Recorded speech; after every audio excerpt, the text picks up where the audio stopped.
بسم اللہ الرحمن الرحیم وبہ نستعین والحمد للہ رب العالمین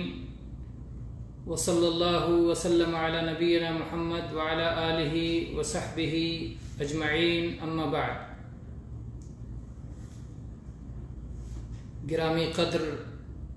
سامعین، حضرات و خواتین، آج کا ہمارا درس انشاءاللہ تعالی مسائل جنازہ سے متعلق اس عنوان پر رہے گا کہ جنازے کو کندھا دینا اور جنازے کے پیچھے پیچھے چلنے کا شریعت میں کیا حکم ہے۔ جنازے کو کندھا دینا، جنازے کو اٹھانا، جنازے کو اٹھا کر قبرستان تک پہنچانا اور جنازے کے پیچھے پیچھے چلنا، یہ فرض ہے ایک مسلمان میت کا دوسرے مسلمانوں پر حق ہے۔ چنانچہ نبی کریم صلی اللہ علیہ وسلم کی کئی احادیث اس تعلق سے آئی ہیں۔ پہلی حدیث جو ابو ہریرہ رضی اللہ عنہ سے مروی ہے، صحیح بخاری، صحیح مسلم اور اسی طرح سے مسند احمد اور حدیث کی کئی کتابوں میں موجود ہے کہ نبی کریم صلی اللہ علیہ وسلم نے فرمایا، ایک مسلمان کا دوسرے مسلمان پر 5 حق ہے، اور بعض روایت کے الفاظ میں کہ ایک مسلمان کا اپنے دوسرے مسلمان بھائی پر 5 حق ہے۔ پہلا حق ہے سلام کا جواب دینا۔ کوئی کہے السلام علیکم تو آپ جواب دیں وعلیکم السلام، اسی طرح یا اس سے بہتر جواب دیں وعلیکم السلام ورحمۃ اللہ، وعلیکم السلام ورحمۃ اللہ وبرکاتہ۔ تو یہ پہلا حق ہے سلام کا جواب دینا۔ دوسرا حق ہے اگر وہ بیمار ہو تو اس کی عیادت کرنا، تیمارداری کرنا، مزاج پرسی کرنا، اس کی خیریت دریافت کرنا۔ اور تیسرا حق ہے اگر اس کی وفات ہو جائے تو جنازے میں اس کے پیچھے جانا۔ اور چوتھا حق یہ ہے کہ اگر وہ آپ کی دعوت کرے تو اس کی دعوت کو قبول کرنا۔ اور 5واں حق ہے اگر وہ چھینکے اور الحمدللہ کہے تو جواب میں یرحمک اللہ کہنا، اس کے اوپر رحمت کی دعا دینا، اس کے لیے رحمت کی دعا دینا اگر وہ چھینک کر الحمدللہ کہتا ہے تو یہ کل 5 حقوق ہو گئے۔ اور صحیح مسلم میں ایک روایت میں 6 حقوق کا ذکر ہے، اس میں سے 6واں حق یہ ہے کہ جب تم سے وہ خیر خواہی چاہے تو اس کی خیر خواہی کرو۔ اگر وہ تم سے خیر خواہی چاہے، کوئی خیر خواہانہ مشورہ طلب کرے تو اس کو خیر خواہانہ مشورہ دو۔ تو یہ کل 5 حقوق یا 6 حقوق ہوئے، جن میں سے ایک اہم حق ہے جنازے کے پیچھے جانا۔ اور اس سلسلے میں برا ابن عازب رضی اللہ عنہ کی حدیث بھی موجود ہے۔ تو ایک حدیث ہو گئی ابو ہریرہ رضی اللہ عنہ کی، اور دوسری حدیث ہو گئی برا ابن عازب رضی اللہ عنہ کی حدیث۔ اسی طرح سے نبی کریم صلی اللہ علیہ وسلم کی یہ حدیث بھی آئی ہے جو کہ مصنف ابن ابی شیبہ میں، اور اسی طرح سے امام بخاری نے الادب المفرد میں، اور اسی طرح سے صحیح ابن حبان وغیرہ میں ہے۔ ابو سعید خدری رضی اللہ عنہ اس حدیث کے بیان کرنے والے ہیں کہ اللہ کے نبی صلی اللہ علیہ وسلم نے فرمایا، مریضوں کی عیادت کرو، بیماروں کی تیمارداری اور مزاج پرسی کرو، اور جنازے کے پیچھے پیچھے جاؤ، یہ چیزیں تم کو آخرت کی یاد دلاتی ہیں۔ اس کی سند کو علامہ البانی رحمہ اللہ نے حسن قرار دیا ہے۔ اور جنازے کے پیچھے جانے کا 2 درجہ ہے۔ پہلا درجہ یہ ہے کہ آدمی گھر سے ہی جنازہ جس گھر سے اٹھ رہا ہے اس گھر سے ہی جنازے کے پیچھے پیچھے جائے یہاں تک کہ صلاۃ جنازہ پڑھ لی جائے۔ جب صلاۃ جنازہ ہو جائے تو پھر اس کے بعد آدمی واپس چلا جائے، یہ ایک درجہ ہے۔ دوسرا درجہ یہ ہے کہ گھر سے جہاں سے جنازہ اٹھ رہا ہے وہاں سے جنازے کے پیچھے پیچھے جائے اور یہاں تک ساتھ رہے یہاں تک کہ تدفین سے فراغت ہو جائے، جنازے کو دفن کر دیا جائے اور اس کے بعد ہی وہ اپنے گھر واپس ہو، یہ دوسرا درجہ ہے۔ تو پہلا درجہ صلاۃ جنازہ پڑھ کے واپس ہو جائے، دوسرا درجہ یہ ہے کہ تدفین سے فراغت کے بعد واپس ہو، اور رسول اللہ صلی اللہ علیہ وسلم سے دونوں طرح کی چیزیں مروی ہیں۔ چنانچہ اس سلسلے میں ایک تفصیلی حدیث جو ابو سعید خدری رضی اللہ عنہ سے مروی ہے، اور صحیح ابن حبان اور اسی طرح سے امام حاکم، امام بیہقی اور امام احمد نے روایت کیا ہے، وہ ہم آپ کو بتاتے ہیں۔ وہ حدیث کیا ہے؟ ابو سعید خدری رضی اللہ عنہ کہتے ہیں کہ جب نبی کریم صلی اللہ علیہ وسلم مدینہ منورہ تشریف لائے، مدینہ طیبہ تشریف لائے، تو جب ہم میں سے کسی کے گھر کوئی شخص قریب الوفات ہوتا تھا، کسی کی وفات کا وقت قریب ہوتا تھا، تو ہم نبی کریم صلی اللہ علیہ وسلم کو اس کی اطلاع دیتے تھے۔ اللہ کے نبی کریم صلی اللہ علیہ وسلم اطلاع پا کے حاضر ہوتے، اس کے لیے بخشش کی دعا فرماتے، استغفار کرتے، اور یہاں تک کہ جب اس آدمی کی روح نکل جاتی، اس کی وفات ہو جاتی، تو نبی کریم صلی اللہ علیہ وسلم اور آپ کے ساتھ آنے والے اس وقت ہی واپس ہوتے جب تک کہ تدفین مکمل ہو جاتی۔ جب تدفین وغیرہ سے فراغت ہو جاتی، اس کے بعد نبی کریم صلی اللہ علیہ وسلم واپس جاتے تھے۔ اس کی وجہ سے کبھی کبھی اللہ کے نبی صلی اللہ علیہ وسلم کو کافی دیر تک رکنا پڑتا تھا، اور کافی دیر تک رہنا پڑتا تھا، ٹھہرنا پڑتا تھا، اور ظاہر بات ہے اس میں آپ کو مشقت ہوتی تھی، اور صحابہ کرام اس مشقت کو محسوس کرتے تھے۔ چنانچہ کہتے ہیں ابو سعید خدری رضی اللہ عنہ کہ جب ہمیں یہ خوف ہوا کہ اس کی بنا پر نبی کریم صلی اللہ علیہ وسلم کو کافی مشقت ہو رہی ہے، تو آپس میں صحابہ نے ایک دوسرے سے کہا کہ ایسا کیوں نہ کریں کہ ہم نبی کریم صلی اللہ علیہ وسلم کو اس وقت تک اطلاع نہ دیں جب تک کہ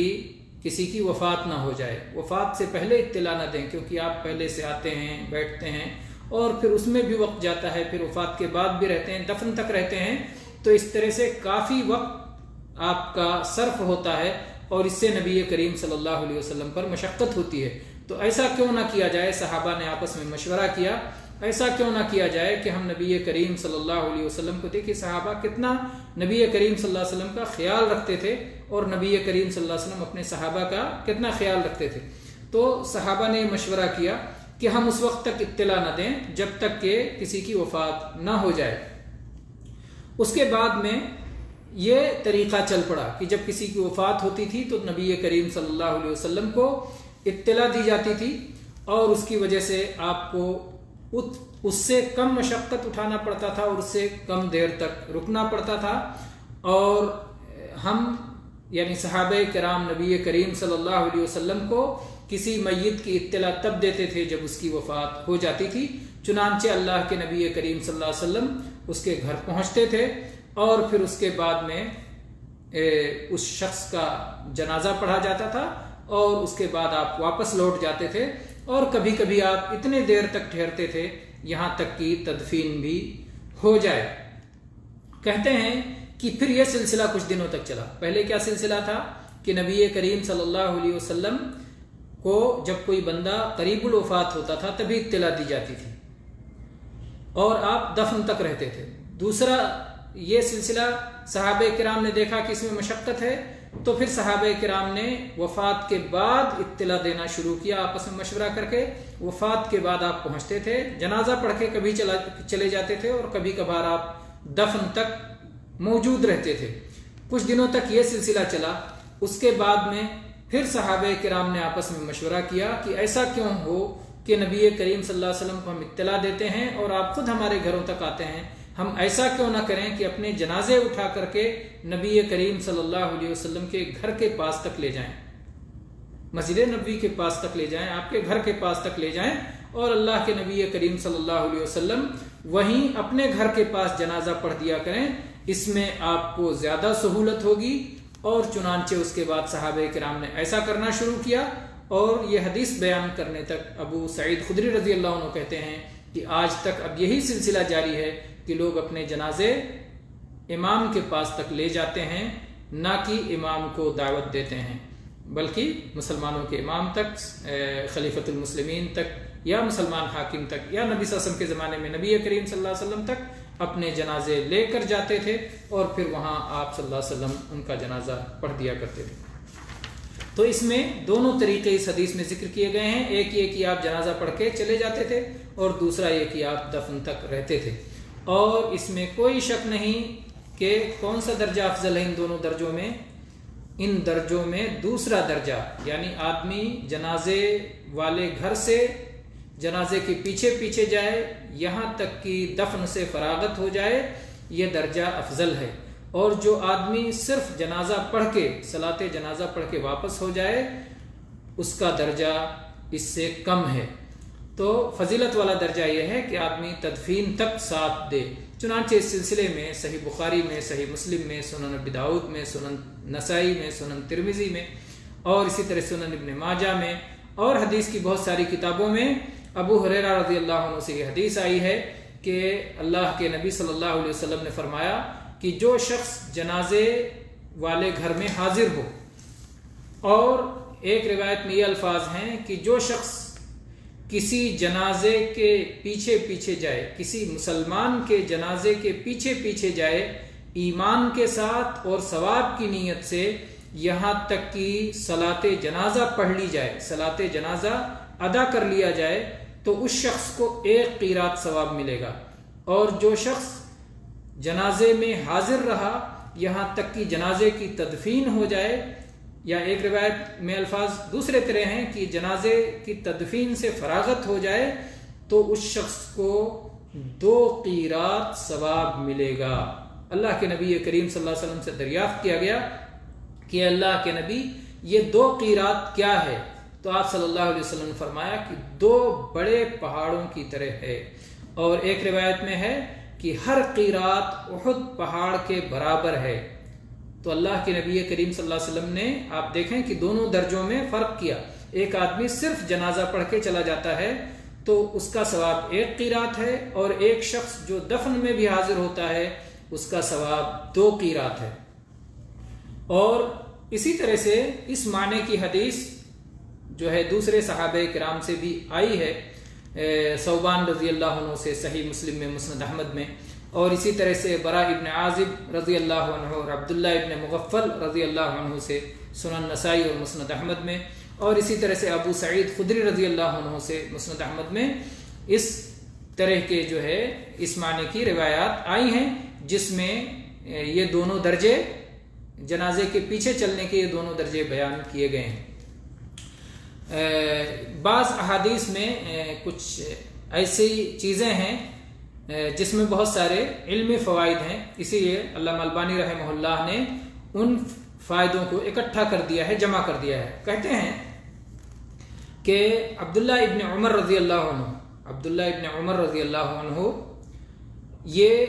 جنازہ پڑھ کر کے واپس چلے جایا کرتے تھے۔ جب انہیں یہ بات معلوم ہوئی کہ ابو ہریرہ رضی اللہ عنہ بیان کرتے ہیں کہ اگر کوئی دفن تک رہے تو اسے 2 قیرات ملے گا، اور صرف جنازہ پڑھ کے چلا جائے تو 1 ہی قیرات ملے گا، تو یہ بات انہیں بڑی گراں گزری، اور اس کے بعد کہنے لگے کہ ابو ہریرہ بہت ساری باتیں بیان کرتے ہیں، بہت بیان کرتے ہیں۔ پھر انہوں نے خباب رضی اللہ عنہ کو عائشہ رضی اللہ عنہ کے پاس پوچھا۔ عائشہ رضی اللہ عنہ کتنی بڑی عالمہ اور فقیہہ تھیں، اور کس طرح نبی کریم صلی اللہ علیہ وسلم کا علم ان کے پاس تھا، صحابہ کرام ان سے دریافت کرتے تھے، اور عائشہ رضی اللہ عنہ ان کو مطمئن کرتی تھی، ان کا جواب دیتی تھی۔ تو عائشہ رضی اللہ عنہ کے پاس دریافت کر، اور ان کا یہ مقام و مرتبہ صحابہ کرام جانتے تھے۔ آج کتنے نادان ہیں وہ لوگ جو عائشہ رضی اللہ عنہ کے اس مقام سے ناواقف ہیں۔ عائشہ رضی اللہ عنہ سے دریافت کرنے کے لیے پوچھا کہ جاؤ یہ مسئلہ پوچھو کہ ابو ہریرہ رضی اللہ عنہ جو یہ بات بیان کر رہے ہیں ان کا اس سلسلے میں کیا علم ہے۔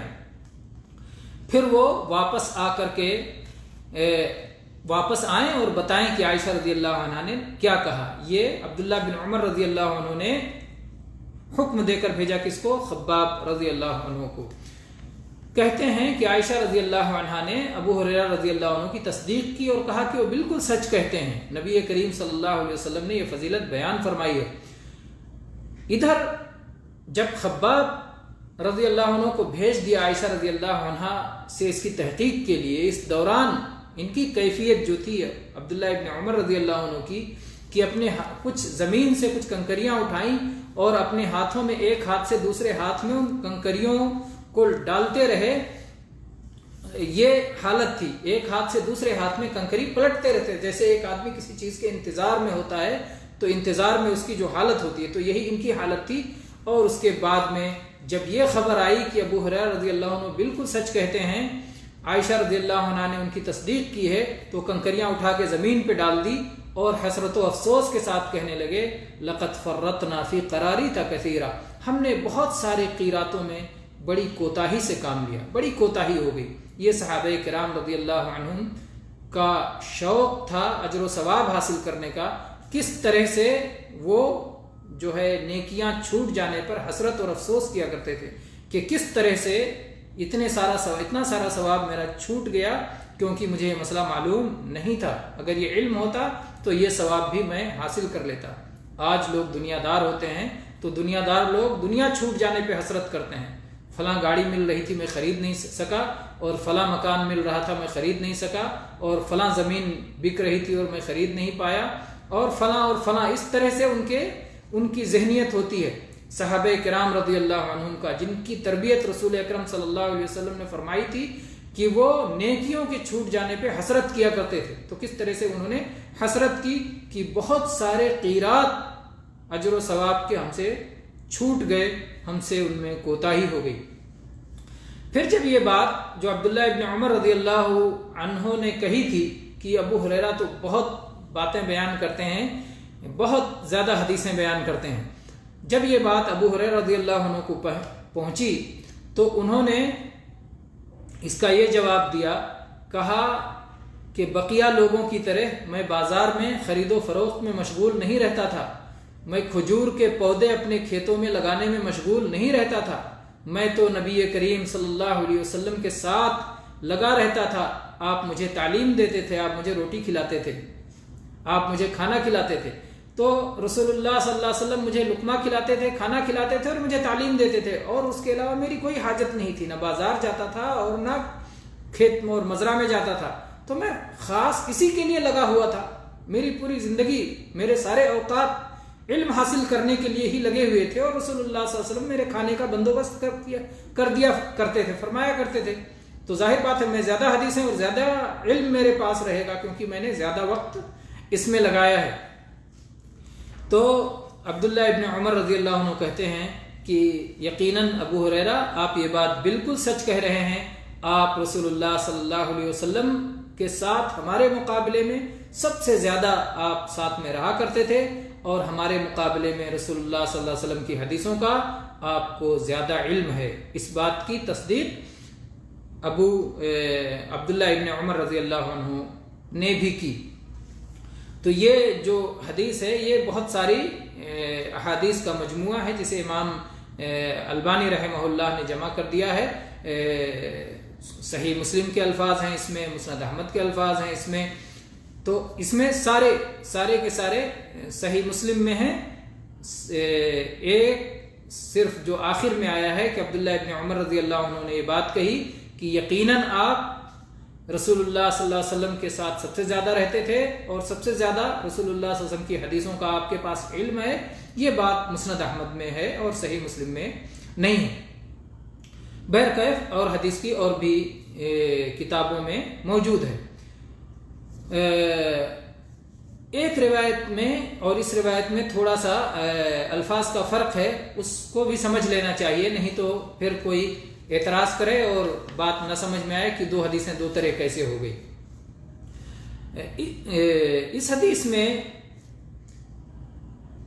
آخر میں یہ بات آئی ہے کہ خود عبداللہ ابن عمر رضی اللہ عنہ ابو ہریرہ رضی اللہ عنہ سے یہ بات سنتے ہیں کہ وہ کہتے ہیں کہ میں کھیتیوں میں مشغول نہیں تھا، میں تجارت میں مشغول نہیں تھا. تو کہتے ہیں آپ بالکل سچ کہتے ہیں. مسلم کے الفاظ اس طرح ہیں صحیح مسلم کے کہ جب یہ بات ابو ہریرہ رضی اللہ عنہ نے بیان کی کہ جو آدمی دفن تک شریک رہے اسے 2 قیرات ملے گا، تو عبداللہ ابن عمر رضی اللہ عنہ نے کہا کہ ابو ہریرہ آپ کیا بیان کر رہے ہیں نبی کریم صلی اللہ علیہ وسلم سے، آپ ذرا اس پہ غور و فکر کر لیں، کیا واقعی اس طرح کی بات ہے جو آپ بیان کر رہے ہیں؟ تو ابو ہریرہ رضی اللہ عنہ نے کہا کہ ٹھیک ہے چلو عائشہ رضی اللہ عنہ کے پاس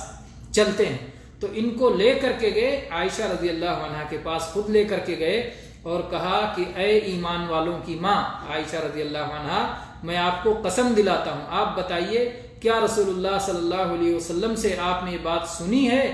تو عائشہ رضی اللہ عنہ نے کہا کہ ہاں میں نے یہ بات سنی ہے.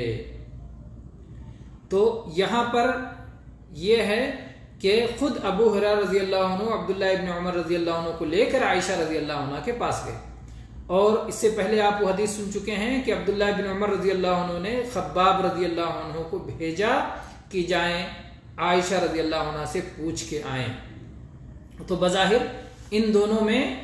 اختلاف معلوم ہوتا ہے کہ اس میں یہ ہے خود نہیں گئے بلکہ دوسرے کو بھیجا، اور اس میں ہے کہ نہیں خود گئے. ان دونوں حدیثوں میں تطبیق اور جمع کی صورت حافظ ابن حجر رحمہ اللہ نے یہ بتائی ہے کہ پہلے تو خباب رضی اللہ عنہ کو بھیجا کہ جاؤ عائشہ رضی اللہ عنہ سے پوچھ کے آؤ، اور اس کے بعد میں جب وہ پوچھ کے آئے اور ابو ہریرہ رضی اللہ عنہ کو یہ بات پتہ چلی، خود عبداللہ ابن عمر رضی اللہ عنہ ابو ہریرہ رضی اللہ عنہ سے ملنے گئے اور ان سے یہ بات ہوئی. اور پھر اس موقع پر ابو ہریرہ رضی اللہ عنہ نے یہ چاہا کہ واسطے سے انہوں نے کیوں سنا ہے، ڈائریکٹ جا کے کیوں نہ سن لیا جائے، تو خود اپنے ساتھ لے کر گئے. گویا دونوں صحابی عبداللہ بن عمر رضی اللہ عنہ اور ابو ہریرہ رضی اللہ عنہ دونوں ایک ساتھ عائشہ رضی اللہ عنہ کی خدمت میں حاضر ہوئے اور پھر ان کی زبان مبارک سے ڈائریکٹ اس حدیث کو سنا عالی درجے میں، جس کو محدثین سند عالی کہتے ہیں کہ واسطے سے کیوں سنا جائے، ڈائریکٹ سنا جائے. تو چنانچہ ڈائریکٹ سنا. اور جنازے کے تعلق سے اور بھی جنازے کی فضیلت میں، جنازے کی شرکت کی فضیلت میں اور بھی احادیث آئی ہیں. ایک حدیث اور پڑھ کر کے آج کا درس مکمل کرتے ہیں. ابو ہریرہ رضی اللہ عنہ کی حدیث ہے جنازہ کی حاضری کی فضیلت کے تعلق سے، اور یہ صحیح مسلم میں یہ حدیث مروی ہے کہ نبی کریم صلی اللہ علیہ وسلم نے ایک دن دریافت کیا کہ آج کے دن کون حالت صوم میں ہے، آج کون روزہ رکھے ہوئے ہے، کون صوم کی حالت میں ہے. ابو بکر رضی اللہ عنہ نے کہا کہ میں حالت صوم میں ہوں. پھر اللہ کے نبی کریم صلی اللہ علیہ وسلم نے دوسرا سوال پوچھا کہ آج کس شخص نے کسی بیمار کی عیادت کی ہے. ابو ہریرہ رضی اللہ عنہ نے کہا میں نے کی ہے. پھر کہا کہ کون ہے جو آج کسی جنازے میں حاضر ہوا ہے. ابو ہریرہ رضی اللہ عنہ نے فوراً کہا کہ میں نے حاضری دی ہے. پھر نبی کریم صلی اللہ علیہ وسلم نے پوچھا کون شخص ہے جس نے آج کسی مسکین کو کھانا کھلایا ہے. ابو بکر رضی اللہ عنہ نے کہا میں نے کھانا کھلایا. ہر خیر میں بڑھ کے حصہ لینے والے ابو بکر صدیق رضی اللہ عنہ، نبی کریم صلی اللہ علیہ وسلم کے بعد اس امت میں سب سے بڑا درجہ اور مقام رکھنے والے ابو بکر صدیق رضی اللہ عنہ. تو نبی کریم صلی اللہ علیہ وسلم نے سن کے فرمایا کہ یہ ساری نیکیاں جس کے ساتھ ہو جائیں، جس نے یہ ساری نیکیوں کو اور انسانی اچھائیوں کو اکٹھا کر لیا ہے، ایک ہی دن میں وہ ضرور جنت میں داخل ہوگا، وہ جنت میں ہی داخل ہوگا. ایسا شخص جس نے اتنی ساری نیکیوں کو ایک ہی دن اکٹھا کر لیا ہو، جمع کر لیا ہو، اپنے اندر ان ساری نیکیوں کو جمع کر لیا ہو، وہ جنت میں ہی داخل ہوگا. اللہ اکبر. یہ جنازے کی حاضری کی فضیلت میں سے یہ ہے. اللہ کے نبی صلی اللہ علیہ وسلم نے یہ فضیلت بیان فرمائی. تو بہرحال آج کے درس میں اتنی باتوں پر اکتفا کرتے ہیں. جنازہ قبرستان تک لے جانے اور جنازے کے پیچھے چلنا ایک مسلمان کا دوسرے مسلمان پر حق ہے. وآخر دعوانا ان الحمد للہ رب العالمین وصلی اللہ علی نبینا وسلم.